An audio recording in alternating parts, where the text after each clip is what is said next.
What's going on, guys? Alex here. Today, I'm doing a follow-up video to my very popular OnlyFans tax video that has received a ton of attention, ton of comments, ton of questions. And right now, I want to take it a step further to not only discuss a tax return, what it might look like if you work for OnlyFans and some of the deductions that are available, but also some of the other deductions that may not be applicable to the Schedule C or the business tax return itself that may save you money on taxes if you do OnlyFans. So let's jump right into it. Now, I've prepared a scenario here, and you can see that I've essentially have some income information, some expense information, and what we're going to do is work through a tax return as if we were doing OnlyFans for tax year 2019, so I could show you some of the deductions available, and we'll go above and beyond Schedule C and see what else we could possibly deduct to lower your taxes as low as possible. So let's jump right in. Now, in this scenario, we have a pretty much blank tax return that we're going to work with here. So it's going to be Form 1040 for 2019. 2020 tax software is not available yet, so we're going to work with 2019. There aren't going to be too many differences from year to year. So this will be just as applicable for 2020 and future tax years.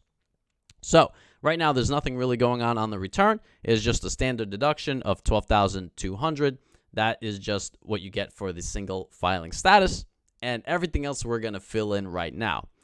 So when you're thinking about OnlyFans and taxes, essentially you're going to be looking at Form 1040, and that is the personal tax return. That's assuming that you did not create a LLC and then make the S corporation election, or you didn't create a corporation for your OnlyFans activities. You just started working for it under your own name, and if that's the case, you're most likely going to be dealing with Form 1040 and more specifically Schedule C.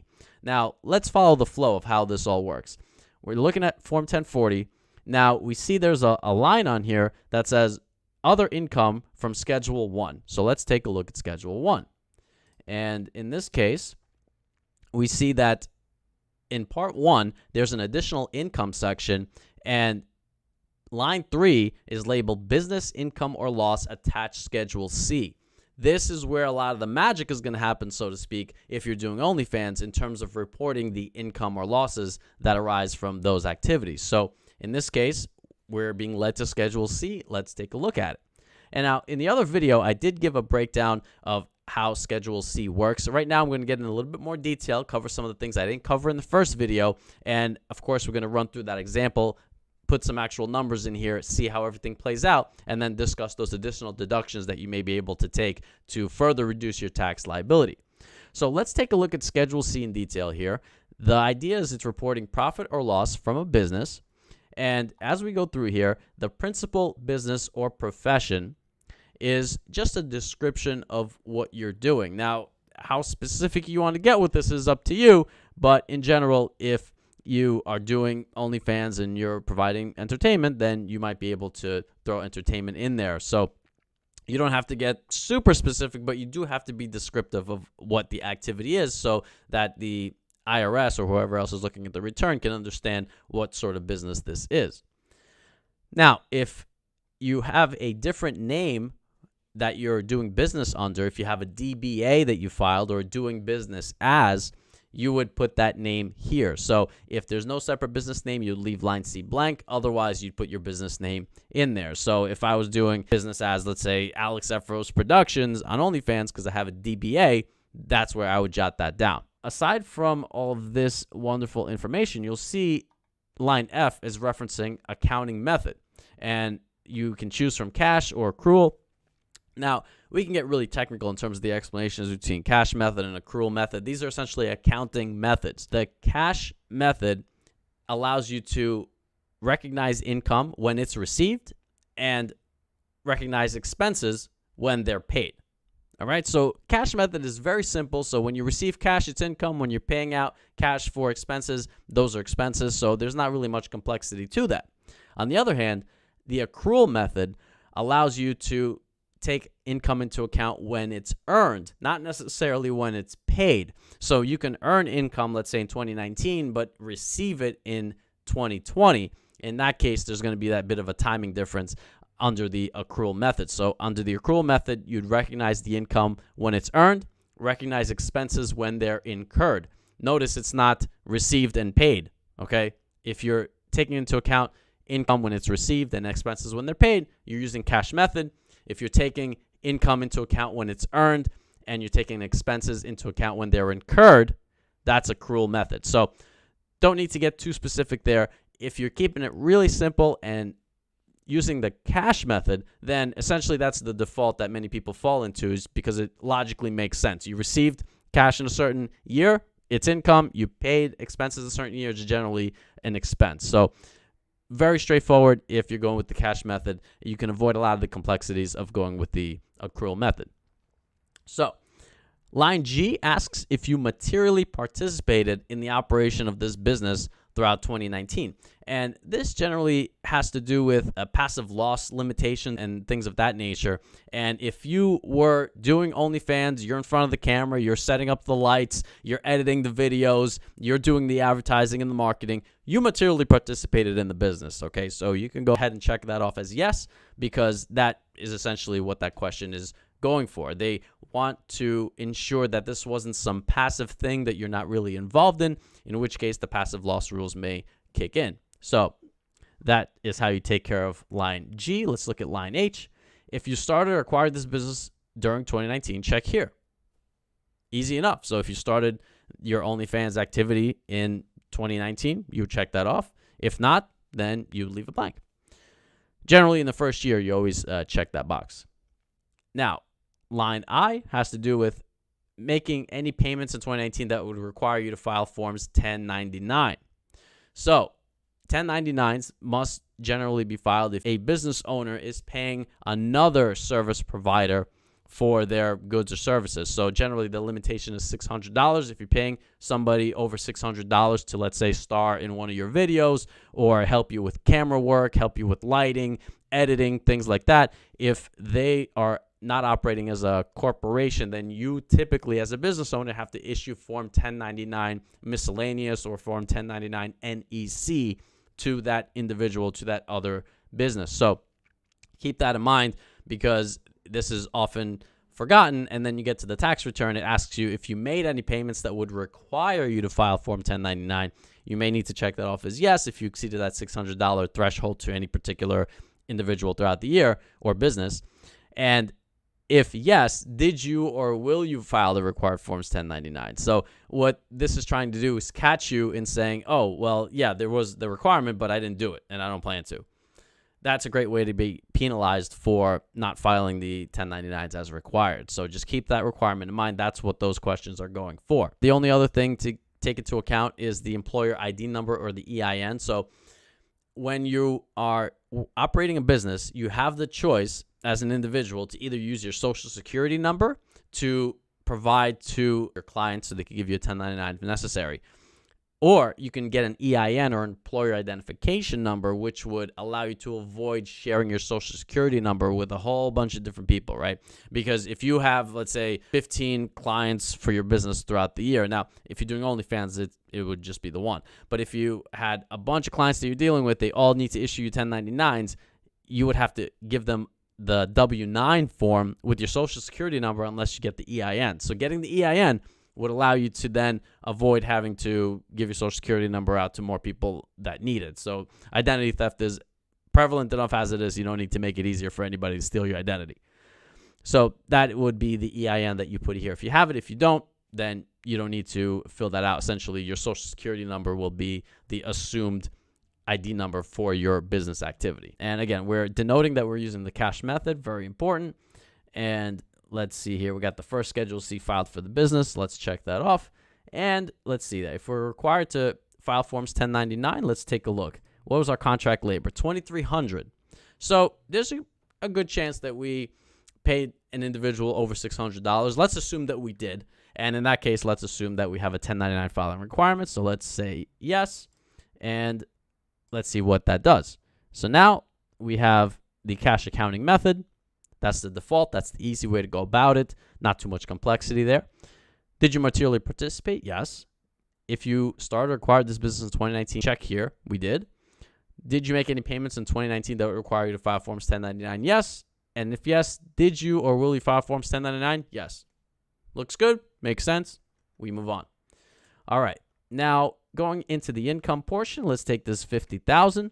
And if you're doing OnlyFans, this $50,000 will generally be reported to you on Form 1099 that you receive from OnlyFans. Now, if you don't receive that in the mail, check your account right around January of 2021. At that point, you should receive a message saying, hey, you have a tax document in here. Get that 1099. Make sure that it agrees to the amount here. Now, of course, if you received other income from OnlyFans that's not denoted on the 1099, definitely want to reconcile that difference and include all of your income on the tax return. So sometimes 1099s are wrong. That's not an opportunity for you to put $20,000 when you really receive $50,000, okay? The IRS will figure it out one way or the other, trust me. So $50,000 of income goes on the return. Let's see what that looks like. All right. Quite simply, so we don't have any returns or allowances that generally wouldn't be applicable in this line of work. You're just receiving income from a website essentially or an app. Cost of goods sold, if you are not selling any products, so to speak, you're not selling, let's say, goods, anything physical or any sort of software intangible product, then there wouldn't be any cost of goods sold here. It's just a service that you're providing at this point. So generally can leave that blank. And other income, if you received other income aside from those amounts reported on 1099, you could drop that there. But right now we have the gross income of $50,000, and let's keep moving. All right, so let's take a look here. So our advertising is $1,500, so let's take that into account. Now, advertising would be if you're out there paying for Facebook ads, LinkedIn ads, Snapchat. I mean, I don't even know some of these apps that are out there, but long and short of it is if you're paying for marketing, meaning you're putting down cash and you're getting marketing services, you can put those amounts in this advertising category because at the end of the day, it is for your business. All right. Contract labor, we discussed, is the label for the amounts that you pay out to other individuals or other businesses that are working for you as a business owner. Okay. And there are some nuances with regard to when you do have to issue a 1099 and when you don't, because typically you don't issue 1099s to another business if it's a corporation, but if it's a, let's say, LLC, that's a single member LLC, then you would need to issue a 1099. So there's a lot of quirks there. If it's applicable to you, just make sure that you file that form if necessary. Now, legal and professional services, you got some kind of legal advice about your business, most likely that could be deducted as well, depending on exactly the nature of the legal work that was being done for you. So let's assume that is $3,500 and keep on rocking and rolling. Supplies, so we have $1,100 there.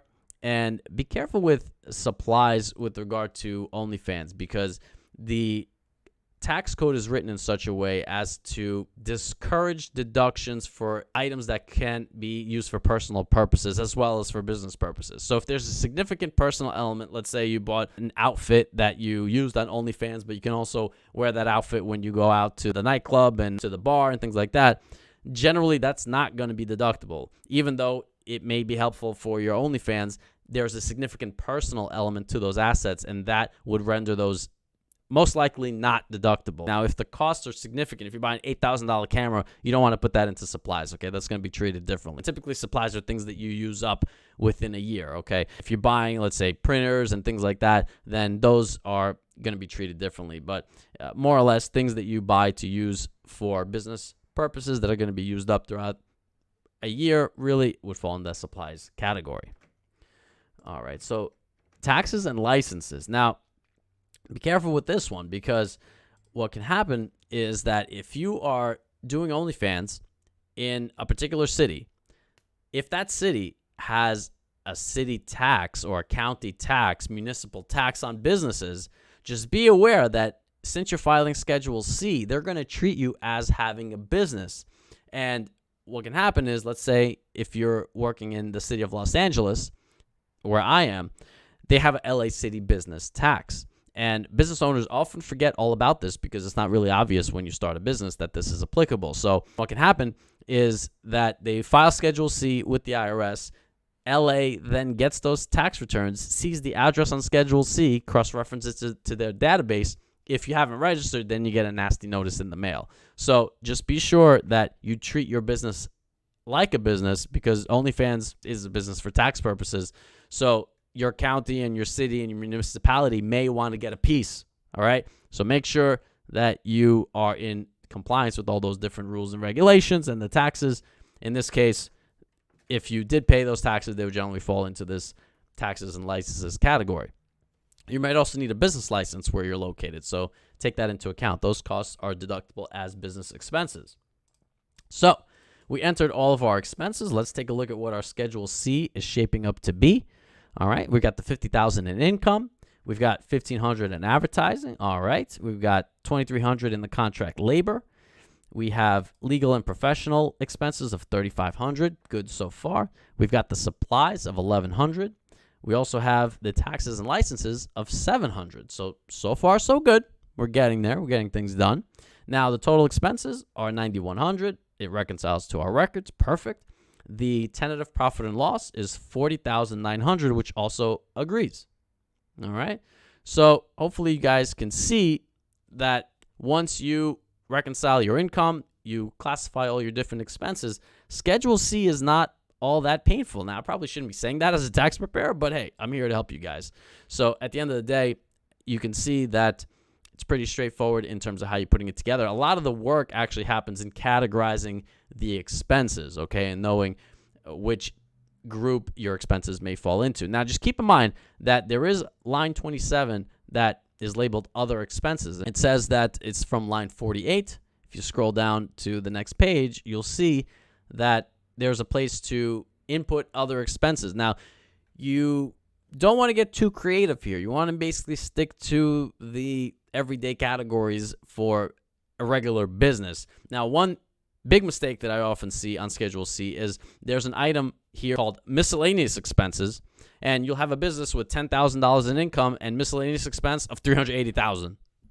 That doesn't work, all right? Miscellaneous expense is not a category in terms of income taxes, so you want to minimize it as much as possible. I'm talking about if it's $6, then you're probably okay. But if it's $6,000 in miscellaneous expenses, you need to go into it, delve into what those categories are that constitute that expense amount and break them out into their respective categories. So don't get too creative here. I know we like to express ourselves as artists. I'm a musician, so I know all about it. But you want to stick to filing nice, boring tax returns, and using these default categories for the most part will guide you in the right direction. There's a reason they're here. All right, we got the net income from self-employment. Let's go to Schedule 1. And here we go. We see on that line 3 of Part 1 the business income or loss, and it's $40,900. So it's carrying over. Looks good so far. Now, we will keep in mind here that you do get to deduct half of your self-employment taxes, being Social Security and Medicare, when you file Schedule C and you have net income. Now, let's think about this. Why is that happening? When you worked as a W-2 employee, then you are paying some of the Social Security and Medicare. So you're paying generally 6.2% of the Social Security. You're paying 1.45% for Medicare. And your employer is also paying 6.2 and 1.45 respectively. What's happening on the tax return when you file Schedule C is you, as the employer and employee, you're paying both. So you're paying 6.2% twice for Social Security, and you're paying 1.45% twice for Medicare. But just as your employer would be able to deduct the portion of Social Security and Medicare they pay on your behalf, the employer portion, you also get that deduction. And that's what's happening here on Schedule 1, is that you're deducting half of the self-employment taxes. Now, if you said, well, what was the full amount? Where does that come from? That comes from Schedule SE. So if we take a look here, we can see that the self-employment tax is $57.79. All right. And half of that is being calculated right here at $28.90. So you have Schedule C and Schedule SE. They kind of work together. You can see the $40,900 comes from Schedule C, and then we calculate the self-employment tax based on that. Then you get the deduction for 1/2 of self-employment tax, which we are seeing there on Schedule 1. So just so you know where all this is coming from.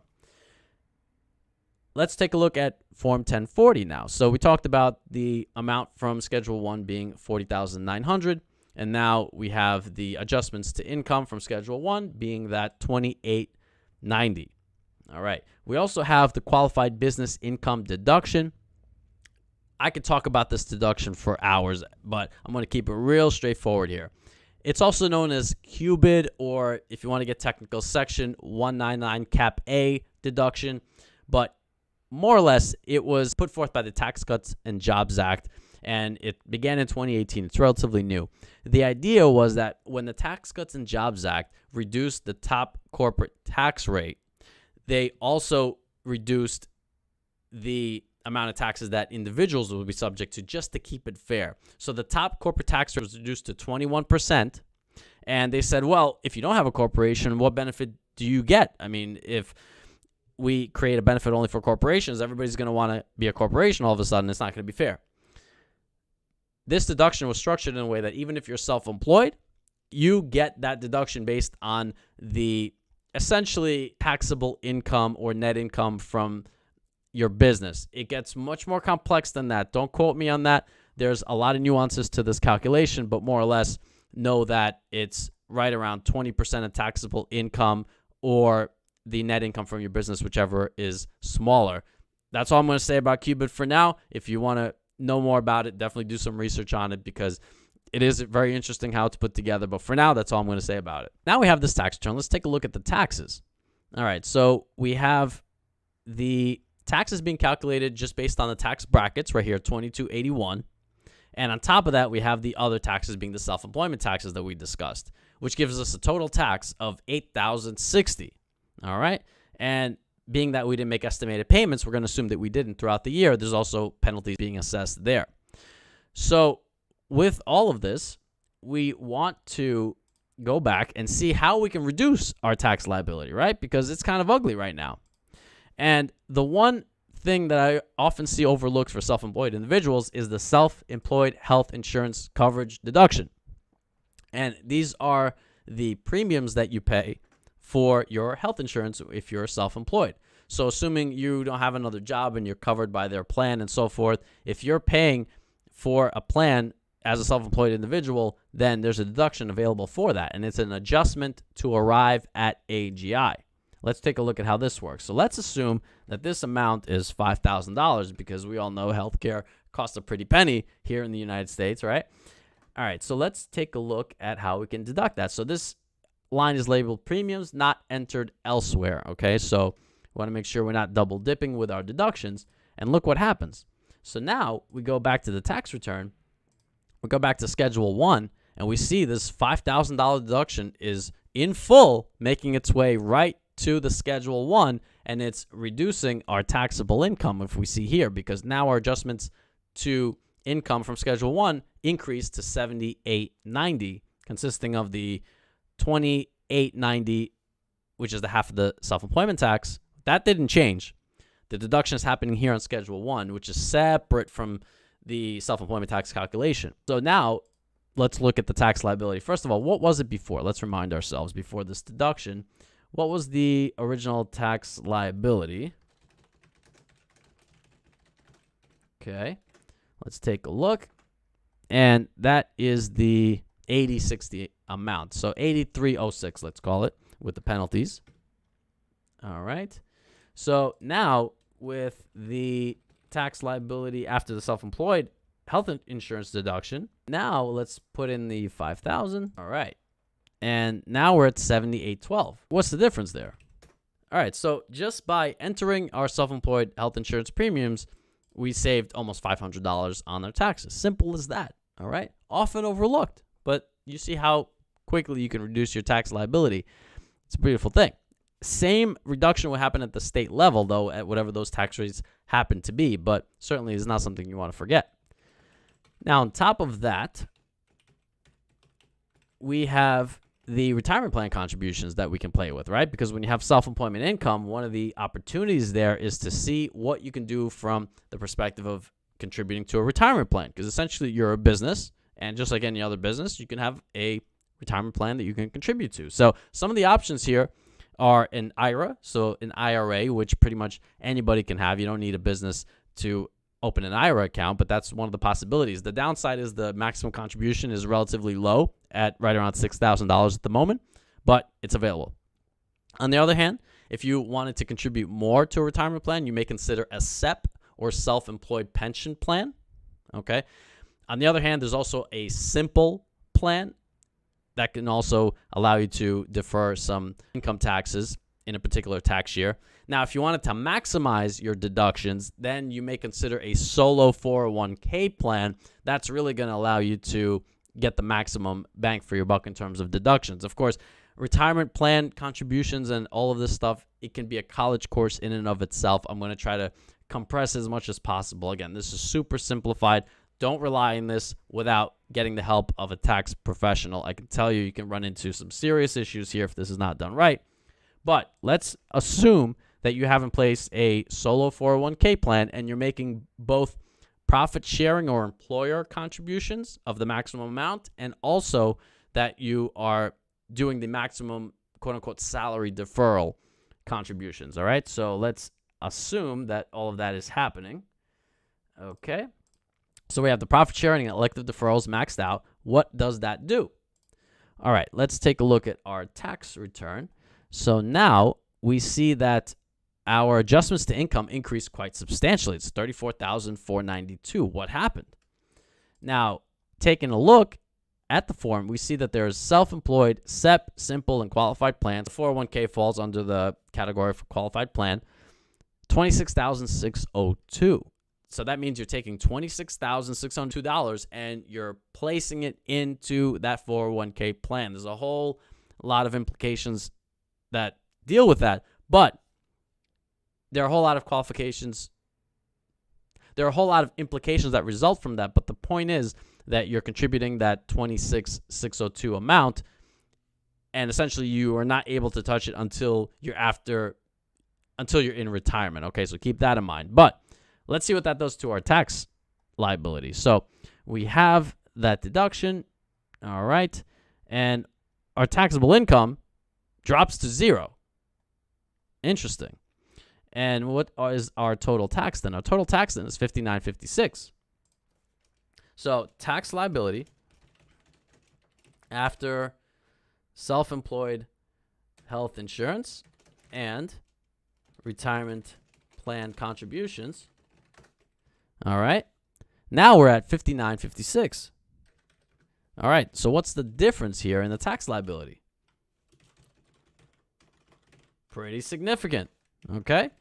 And again, this is just a simple OnlyFans activity that you do throughout the year. But as you can see, there are some opportunities here to mitigate that tax liability. And in this case, reduce the total tax amount by $23.50. So it's an extra $2,350 in your pocket. But just keep in mind that for this benefit, you're parting ways with $26,602 temporarily because you're deferring the taxes on that. It will be taxed when you take the money out of your retirement account, but that is what you have as an opportunity to mitigate your tax liability in the current year. And to clarify, you don't need to contribute the maximum. You can contribute up to the maximum. So you do have flexibility with regard to how much you want to put in. Now, what if you just wanted to contribute to an IRA account as well? Can you also do that? Well, yes, up to certain limits. Now, when you are dealing with IRA account deductions, one of the considerations is whether you're covered by an employer plan. So if you do have a 401k, you would be covered by an employer plan. If you're covered by an employer plan, the amount at which you can still take deductions for your IRA contributions, that depends on your total income. All right. And at a certain point of income, you start to not be able to deduct your IRA contributions any longer. So let's just max out the IRA contribution and see where we are with this amount of income. Boom. We basically check one box, and here we have the IRA deduction of $6,000. Now, to clarify, you can make IRA contributions and deduct them if you're eligible based on the criteria while making 401k contributions to your business 401k account. Totally acceptable. So you get the deduction of the $6,000. But let's just for a second, increase the income substantially, and let's see if we still have that IRA deduction on the tax return. Let's go right back. Boom, it disappeared. The reason being is that since we're covered by a retirement plan and our income exceeded the applicable thresholds, we're no longer able to deduct that IRA contribution. We can still make the contribution of up to $6,000, but it's going to be a non-deductible IRA contribution. So I'm getting kind of far from OnlyFans taxes here, but I did want to outline these different benefits that are available. And again, we made $26,602 in retirement plan contributions, and the IRA contributions, if the income is not exceeding certain thresholds, can also make quite a tax difference. So we have the $6,000 there. So let's factor the $6,000 into that total tax liability number and see where we are. All right, so we have $59.56. Okay, perfect. All right, so that is a rundown of OnlyFans taxes and all the different crazy implications that can result. And as you can see, it all starts out with this sort of income statement. And then once you have the income and expenses worked out, then it's a matter of saying, okay, how could we maximize our tax efficiency? If you have cash just laying around, burning a hole in your pocket, and you are inclined to make retirement plan contributions, you do have that opportunity if you have income from OnlyFans. So with that said, hopefully this was helpful in clarifying some of the craziness surrounding OnlyFans. I appreciate you guys leaving your comments, giving all the views, sharing the video, and sharing the love most importantly. If this video was helpful for you, smash that like button, hit me up with some comments, share the video, and of course, subscribe to the channel because there are going to be more videos coming. You can bet on that. Now, with that said, hopefully this was helpful. Thanks for watching.